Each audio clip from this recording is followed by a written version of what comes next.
اللہ رب العزت کی حمد و ثنا کے بعد حضور نبی کریم صلی اللہ علیہ وآلہ وسلم کی بارگاہ میں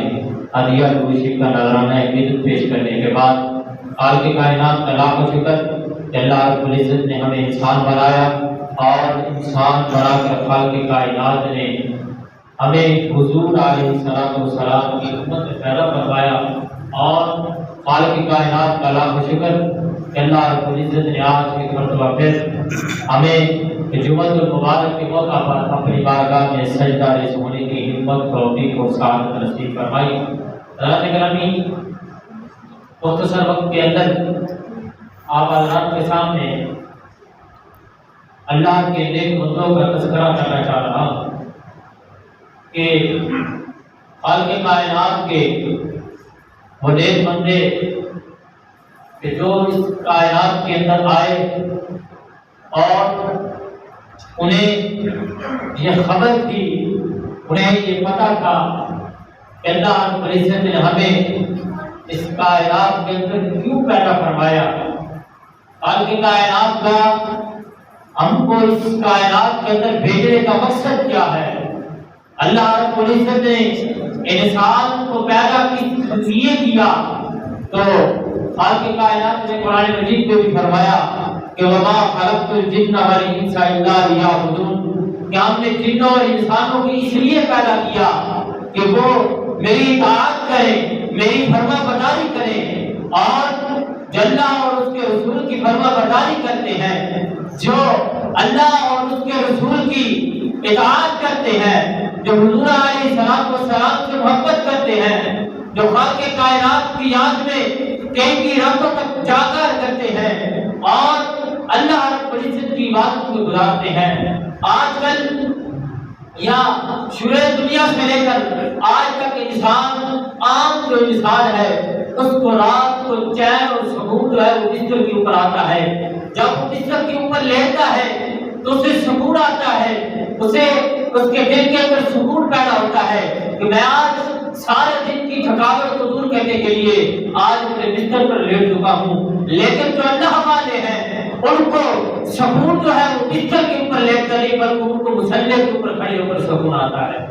اور رات بستروں کے اوپر لیٹ کر نہیں بلکہ وہ رات اللہ رب العزت کی عبادت کے اندر گزارتے ہیں۔ وہ رات اللہ رب العزت کے حضور سجود، قیام، رکوع اور کئی حالات میں گزار دیتے ہیں حتیٰ کہ صبح ہو جاتی ہے، اور جس وقت نماز تہجد کا وقت ہوتا ہے تمام مخلوق سوئی ہوئی ہوتی ہے اور اس وقت اللہ رب العزت کے رحمت کے دروازے کھلے ہوتے ہیں اور خالق کائنات جو ہے وہ ندا دے رہا ہوتا ہے کہ ہے کوئی مجھ سے بخشش طلب کرنے والا، کہ ہے کوئی آج مجھ سے رزق طلب کرنے والا، کہ ہے کوئی آج میری بارگاہ میں وہ آئے جھک جائے۔ اس کے اگر گناہ پانی کی قطرہ سے بھی زیادہ ہوں گے، اگر اس کے گناہ ریت کے ذرہ سے بھی زیادہ ہوئے، اگر اس کے گناہ درختوں کے پتوں سے بھی زیادہ ہوئے، خالق کائنات یہ فرماتا ہے ایک مرتبہ وہ میری بارگاہ میں آ جائے تو اس کے تمام گناہوں کو معاف کرا۔ اور جو بندہ اللہ رب العزت کی بارگاہ میں آ جاتا ہے، جو انسان خالق کائنات کا قرب حاصل کر لیتا ہے، پھر اللہ رب العزت فرماتا ہے پھر کان اس کے ہوتے ہیں، سماعت جو قوت ہوتی ہے وہ خالق کائنات کی ہوتی ہے، اور زبان اس انسان کی ہوتی ہے، بولنے کی جو قوت ہے وہ خالق کائنات کی ہوتی ہے، ہاتھ جو ہے وہ اس انسان کے ہوتے ہیں، اور اس کے اندر جو پکڑنے کی قوت ہوتی ہے وہ خدا تعالیٰ کی ہوتی ہے۔ حضرات گرامی، جو بندہ اللہ رب العزت کو قرب حاصل کرتا ہے پھر اللہ رب العزت اس کو اتنا مقام عطا فرماتا ہے، کتنا مقام عطا فرماتا ہے۔ حضرت سیدنا عطا حضرت رحمۃ اللہ تعالی علیہ، آپ جب آپ اپنے مرشد کریم کی بارگاہ کے اندر موجود تھے، آپ کے مرشد کریم بلکہ شام کی ایک غار دمشق شہر کے اندر ایک غار ہے جس کا نام بحر الجن ہے، اس کے اندر آپ کے مرشد کریم موجود تھے اور آپ اپنے مرشد کریم کی خدمت میں تھے۔ آپ کے مرشد کریم نے اپنے فرمایا کہ اے میری آج کے بعد تمہاری ڈیوٹی جو ہے وہ لاہور پہ ہے، جاؤ لاہور جا کر لوگوں کو اسلام کی تبلیغ کرو۔ لاہور کے ایک مبلغ اسلام کی ضرورت ہے، لاہور کو ایک عالم کی ضرورت ہے، جاؤ اور لاہور جا کر تبلیغ کرو۔ حضرت رحمۃ اللہ تعالی علیہ، آپ اپنے مرشد کریم کی بارگاہ میں عرض کی کہ حضور وہاں پر تو پہلے ہی سے میرے پیر بھائی جو ہے وہ دین کی تبلیغ کر رہا ہے، دین کا درس دے رہا ہے، تو آپ نے فرمایا کہ جیسا میں نے حکم دیا ویسا کرو۔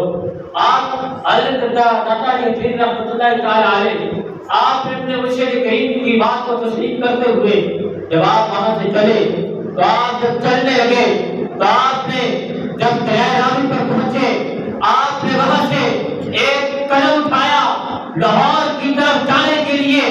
آپ فرماتے ہیں کہ جب میں نے لاہور آنے کے لیے دریائے راوی کے ایک کنارے پر کھڑے ہو کر قدم اٹھایا، کہتے ہیں کہ میرا ایک قدم تمیز شہر کی وہ بیت الجن کے کنارے کے اوپر تھا اور دوسرا قدم جو ہے وہ میرے لاہور شہر کے دریائے راوی کے کنارے کے اوپر تھا۔ اب فرماتے ہیں کہ جب میں لاہور آیا، لاہور کہتے جب میں پہنچا تو شام کا وقت ہو چکا تھا اور لاہوری گیٹ جو کہ پرانا لاہور تھا اور سابقہ روایات جو تھی کہ جب شام کا وقت ہو جاتا تو دروازے کو بند کر دیا جاتا، تو آپ نے جب دروازے پر دستک دی تو اندر سے آواز آئی کہ کون ہو؟ آپ نے فرمایا کہ میں مسافر ہوں اور میں شہر کے اندر داخل ہونا چاہتا ہوں۔ اندر سے آواز آئی کہ ہمارا یہ قانون ہے کہ جب رات کو ایک مرتبہ دروازے کو بند کر دیا جاتا ہے پھر وہ دروازہ صبح ہی ہوتا ہے، آپ کہیں اور چلے جاؤ جا کر رات گزارو صبح کو آ جانا۔ آپ نے فرمایا ٹھیک ہے۔ آپ نے وہیں پر مسلح ڈالا اور اللہ کی عبادت کرنے لگ پڑے۔ جب صبح کو دروازہ کھلا آپ جب لاہور شہر کے اندر داخل ہو رہے تھے ایک جنازہ آ رہا تھا، جب آپ نے پوچھا یہ جنازہ کس کا ہے، آپ کو جب پتہ چلا کہ میرے مفید پیر بھائی کا جنازہ ہے جو لاہور کے اندر تبلیغ کیا کرتے تھے، تو آپ سمجھ گئے، آپ کے ذہن میں ایک خیال آ گیا، آپ سمجھ گئے کہ میری نظر جو تھی وہ ابتدا پر تھی اور میرے مرشد کی کریم کی جو نظر تھی وہ انتہا پر تھی۔ آپ سوچا، آپ کے ذہن میں یہ خیال آیا، آپ نے کہا کہ میری نظر صرف جہاں پر تھی کہ میرا پیر بھائی جو ہے وہ لاہور کے اندر تبلیغ کر رہا ہے، لیکن میرے مرشد کریم کی نظر اس سے بھی آگے تھی کہ وہ اس دنیا سے وصال کر چکا ہے اور لاہور کے مبلغ اسلام کی ضرورت ہے، اس لیے میرے مرشد کریم نے مجھے لاہور بھیجا ہے۔ اور آپ نے آ کر لاہور کے اندر دین اسلام کا کام شروع کیا اور ایسا دین اسلام کا کام شروع کیا کہ آج بھی دنیا تاریخ کے اندر، اسلامی تاریخ کے اندر بھی آپ کا نام روشن ہے اور ہر وقت آپ کے دربار کے اوپر لاکھوں کروڑوں کے حساب سے لوگ جو ہے وہ حاضری دیتے ہیں، سینکڑوں کی تعداد کے اندر لوگ جو ہے وہاں پر جا کر درود و سلام بھی پڑھتے ہیں، قرآن آیات بھی پڑھتے ہیں۔ یہ صدقہ ہے صرف و صرف اللہ رب العزت کی عبادت کرنا اور حضور علیہ السلام کی اطاعت کے اتفاق کو ملا ہے۔ اور اسی طرح اگر انسان چلا جائے اور یہ کرام کی ہسٹری کے اندر تو بہت سے ایسے ہمیں اللہ کے ایسے ولی ملتے ہیں کہ جن کی اگر انسان زندگی کو پڑھے، اگر انسان حیات کو پڑھے، اگر انسان کی زندگی کا مطالعہ کرے تو انسان کو پتہ چلتا ہے کہ ہمارا اس زندگی کے اندر آنے کا مقصد کیا ہے۔ حضرت سلطان باہو رحمۃ اللہ تعالی علیہ آپ سے کسی نے پوچھا کہ حضور ولی کسے کہتے ہیں، تو آپ نے فرمایا کہ میرے نزدیک ولی وہ ہے، میرے نزدیک ولی وہ ہے کہ جس کے سامنے ہیرا اور پتھر دونوں ایک برابر ہو۔ عرض کی کہ حضور سمجھ نہیں آئی اس کا مطلب کیا ہے؟ آپ نے فرمایا کہ اس کا مطلب یہ ہے کہ اگر وہ پتھر کے اوپر نظر کرے تو ہیرا کر دے اور ہیرے کے اوپر نظر کرے تو پتھر کر دے۔ فرمایا کہ میرے نزدیک اللہ کا ولی وہ ہے۔ اور پھر آپ سے پوچھا گیا کہ حضور اللہ کا ولی کون ہے، تو آپ نے فرمایا کہ اللہ کا ولی ہم اسے کہتے ہیں کہ جو گناہگار کے دل کے اوپر نظر کرے تو اس کے دل سے اللہ رب العزت کا ذکر جاری ہو جائے۔ آپ نے فرمایا کہ میرے نزدیک اللہ کا ولی وہ ہے کہ جو گناہگار کے دل کے اوپر نظر کرے تو اس کے دل سے اللہ رب العزت کا ذکر جاری ہو جائے۔ اور اسی طرح آپ حضرت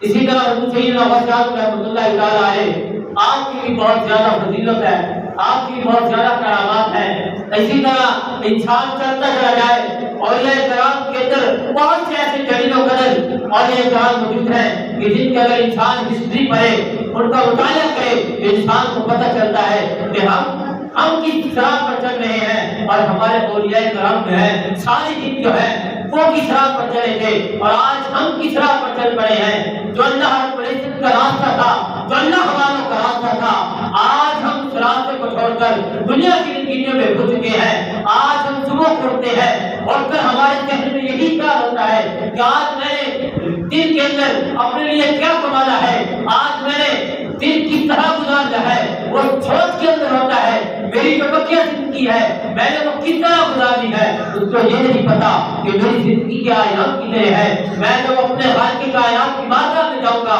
تو میں اللہ رب العزت کو کیا منہ دکھاؤں گا، اس کے سامنے کس منہ کے ساتھ کھڑا ہوں گا، اس کو یہ پتا نہیں ہوتا۔ اے انسان، تیرا جو اس کائنات کے اندر مقصد آنے کا مقصد یہ تھا کہ تو اللہ رب العزت کی عبادت کرے، کہ تو حضور علیہ السلام کی بات کرے، کہ تو حضور علیہ السلام کی سنتوں کو پورا کرے۔ اور آج ان چیزوں کو چھوڑ کر دنیا کی رنگینیوں کے اندر کھو چکا ہے، اور دنیا کی رنگینیوں کے اندر کھو چکا ہے۔ انسان غافل ہو چکا، انسان کو پتہ ہی نہیں کہ انسان کو اس کائنات کے اندر کس لیے تخلیق کیا گیا۔ اگر ہم اولیاء کرام کے مزارات پر چلے جائیں، اگر ہم آج قبرستان کے اندر چلے جائیں تو ہمیں پتہ چلتا ہے کہ ہماری زندگی کا مقصد کیا ہے۔ انسان یہ جو کر گرٹ لگائے بیٹھا ہے کہ کوئی نہیں، اگر آج کچھ نیک اعمال نہ کر سکا کوئی بات نہیں، آج کا دن گزرے گا، کل کا دن آئے گا، کوئی بات نہیں، کل نمازیں پڑھ لوں گا، کل اللہ رب العزت کی عبادت کر لوں گا، کل اللہ کے حضور میں جھک جاؤں گا، اپنے براہت کی توبہ کر لوں گا۔ لیکن اس انسان کو یہ نہیں پتا اس کی زندگی کے ایام کتنے ہیں، اس کی زندگی ہے کتنے ٹائم کی، کہ کیا پتا اس کا اگلا سانس بھی آئے گا کہ نہیں آئے گا، کیا پتا وہ اس رات کی جو آج کا دن چل رہا ہے وہ آج کے دن کی شام کو بھی دیکھ کر نہیں دیکھے گا۔ انسان تو ہے تو آپ آگے تک کی سوچے لے کر بیٹھا ہوا ہے۔ انسان کے ذہن میں یہی ہے جتنا ہو سکتا ہے کما لیں، جتنا ہو سکتا ہے چھوڑ لیں۔ یہ نہیں کہ 5 وقت اللہ رب العزت کے گھر سے آواز آتی ہے حی علی الصلاۃ، حی علی الفلاح۔ انسان آج ہر انسان یہ چاہتا ہے کہ میں کامیاب ہو جاؤں، ہر انسان کی یہی تمنا ہے کہ وہ کامیاب ہو جائے، ہر انسان یہی چاہتا ہے کہ میں دنیا اور آخرت دونوں میں کامیاب ہو جاؤں۔ کہ جب اللہ رب العزت کی طرف سے روزانہ 5 وقت کی آواز لگائی جاتی ہے، آؤ نماز کی طرف آ جاؤ، آؤ کامیابی کی طرف آؤ، تب ہمارا خیال کہاں ہوتا ہے؟ ویسے تو ہر انسان ہم یہی تمنا کرتے ہیں ہر وقت کہ ہم کامیاب ہو جائیں اس کائنات کے اندر۔ کہ جب خالق کائنات خود آواز لگا رہا ہے، اے میرے محبوب کے بندے آجا میری بارگاہ میں آ کر جھک جا، میں تیرے تمام کے تمام گناہوں کو معاف فرما دوں گا۔ اگر تو کامیابی چاہتا ہے تو میری بارگاہ میں آجا، میری دربار میں آجا، آ کر جھک جا، کامیابی جو ہے وہ تیرے قدم چومے گی۔ آج مسلمان کیوں ذلیل و رسوا ہو رہے ہیں؟ مسلمان اسی لیے کہ آج مسلمانوں نے اللہ رب العزت کے کرم کو ویران کر دیا۔ آج اگر ہم لوگ چاہتے ہیں کہ ہمارے گھر کی آباد ہو، آج اگر ہم لوگ یہ چاہتے ہیں کہ ہمارے گھروں میں برکت ہو، اگر آج ہم لوگ یہ چاہتے ہیں کہ ہمارے گھروں میں رحمت ہو اور ہمارے ہاتھ میں رحم و کرم ہو جائے، اس لیے آج ہمیں چاہیے ہم اپنے دل کے اندر یہ تمنا کریں، آج چاہے جو کچھ مرضی ہو جائے ہم تمام کچھ وقت کی نماز اور واجبات ادا کریں گے۔ جب ہم اللہ رب العزت کا ذکر کریں گے، جب ہم اللہ رب العزت کو یاد کریں گے تو اللہ رب العزت خود بخود جو ہے ہمارے اوپر رحمتوں کے دروازے کھول دے گا۔ اللہ رب العزت خود بخود جو ہے وہ اپنے رحمت و فضل کے ساتھ ہمیں نوازنا شروع کر دے گا، اور ہمیں کسی کے سامنے بھیک مانگنے کی ضرورت نہیں پڑے گی، ہمیں کسی کے سامنے ہاتھ پھیلانے کی ضرورت نہیں پڑے گی۔ آج اگر ہمارے ذہن کے اندر یہ تمنا ہے کہ ہم کامیاب ہو جائیں تو آئیں ہم حضور علیہ السلام کے گھر کے اوپر پہنچ جائیں، کیونکہ خالق کائنات نے بھی یہ فرمایا تھا کہ اگر تم لوگ چاہتے ہو کہ اس کائنات کے اندر کامیاب ہو جائیں تو میرے محبوب کی پیروی کرو، میرے محبوب کی اطاعت کرو، میرے محبوب کی سنتوں کو پورا کرو، تو تم کامیابی جو ہے وہ تمہارے قدم سے ہوئے گی۔ مسلمانوں، آج ہمارے لیے یہ لمحہ فکریہ ہے، اس کائنات کے اندر ہم تفسیر نفسی کے اندر پڑ چکے ہیں، ہم دنیا کی رنگینیوں کے اندر کھو چکے ہیں۔ ہمیں چاہیے کہ ہم اللہ اور اس کے محبوب کی محبت، اللہ اور اس کے محبوب سے محبت کریں اور حضور علیہ السلام کی سنتوں کو پورا کریں اور اللہ رب العزت کے بتائے ہوئے احکامات کو پورا کریں۔ جب ہم یہ کرنا شروع کر دیں گے، اللہ رب العزت ہمارے اوپر رحمت و کرم کے خود بخود دروازے کھول دیں گے۔